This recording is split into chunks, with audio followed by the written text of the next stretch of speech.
Hello साथियों, नमस्कार। मैं आशीष शौरी अपने यूट्यूब चैनल आशीष मैथमेटिक्स हब में आप लोगों का स्वागत करता हूं। आज हम एनसीईआरटी कक्षा 10 विषय गणित अध्याय 2 के पहले भाग पॉलिनोमियल अर्थात बहुपद के पहले भाग के बारे में विस्तृत रूप से चर्चा करेंगे। अध्याय 2 बहुपद पॉलिनोमियल अर्थात बहुपद जानने से पहले हम कुछ विभिन्न प्रकार के राशियों के बारे में चर्चा करते हैं। पहला, चर। वह राशि जिसका मान हमेशा बदलते रहता है उसे चर कहते हैं, जैसे p q r s t dot dot x y z. अचर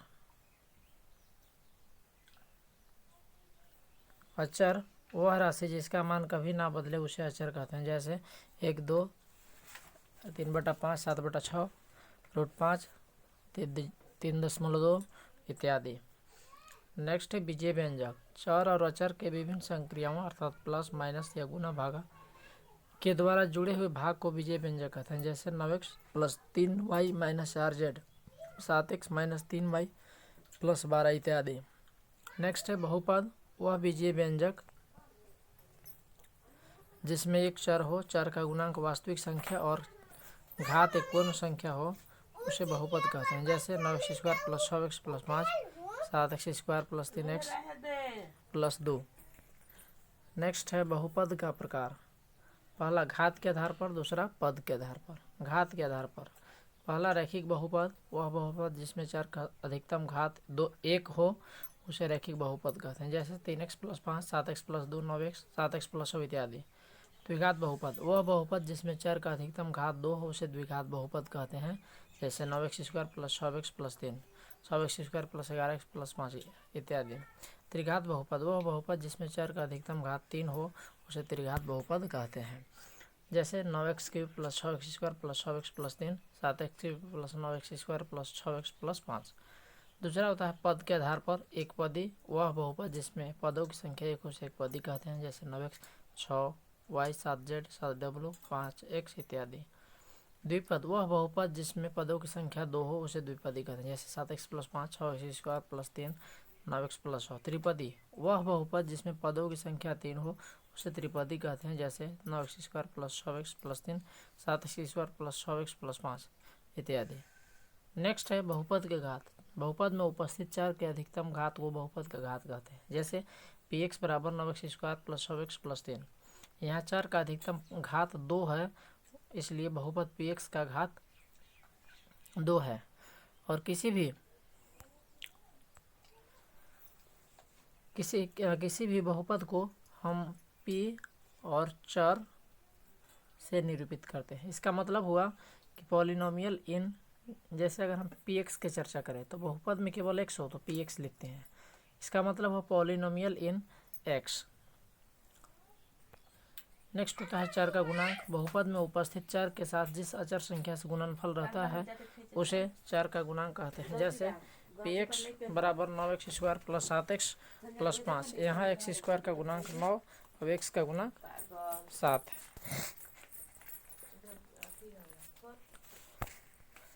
नेक्स्ट है बहुपद का शून्यक। बहुपद में उपस्थित चर के जिस मान के लिए बहुपद का मान शून्य हो उसे बहुपद का शून्यक कहते हैं, जैसे px = 7x + 5। चूँकि px का शून्यक होगा यदि px = 0। px का वैल्यू है 7x + 5, 7x + 5 = 0, या 7x + 5 तो -5 होगा, x बराबर गुना में है तो भागा में, अर्थात -5/7। अब जांच करते हैं कि x = -5/7 के लिए इसका मान 0 है या नहीं। या p -5/7 = 7 गुना -5/7 + 5, 7। 7 7 कैंसिल हो गया, -5 और +5 = 0, इसलिए x = -5/7 बहुपद px का शून्यक है। नेक्स्ट हम चर्चा करेंगे प्रश्नावली 2.1 में। किसी बहुपद px के लिए y = px का ग्राफ नीचे आकृति 2.1 में दिया है। प्रत्येक स्थिति में px के शून्यकों की संख्या ज्ञात कीजिए। तो हमको यहाँ समझना है, यह x अक्ष और y अक्ष के साथ इसका ग्राफ दिया हुआ है।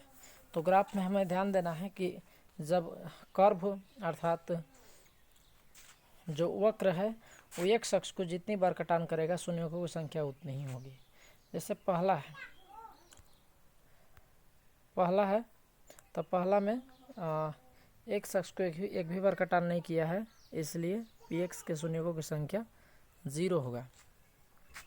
दूसरा में है एक बार कटान किया है तो px के शून्यकों की संख्या 1 होगा। तीसरा में 3 बार कटान किया है तो 3 होगा। चौथा में 2 बार तो शून्यकों की संख्या 2। पाँचवा में 4 बार तो px के शून्यकों की संख्या 4। और छठा में है 3 बार तो शून्यकों की संख्या 3 होगी।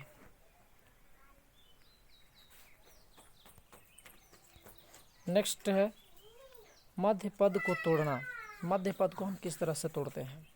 मध्य पद को तोड़ने में पहला काम करना है कि प्रथम पद अंतिम पद को गुना करना। जैसे 6 है, 1 है, गुना किया तो कितना आएगा? 6। 6 को तोड़ेंगे, 1 गुने 6, 2 गुने 3। तो अब देखेंगे कि किनको किनको जोड़ने पर बिचला पद अर्थात 5 आ रहा है। तो 3 और 2 5 आ जाएगा, इसलिए 6x² plus 3x plus 2x plus 1। अब क्या करेंगे? दो को जोड़ा लगा लेंगे, अब दोनों में कॉमन लेंगे तो क्या होगा? 3x कॉमन लेंगे तो बचेगा 2x प्लस 1। यहाँ 1 कॉमन लेंगे, 2x प्लस 1, तो 2x plus 1 into 3x plus 1। इस तरह से मध्य पद टूट गया। नेक्स्ट है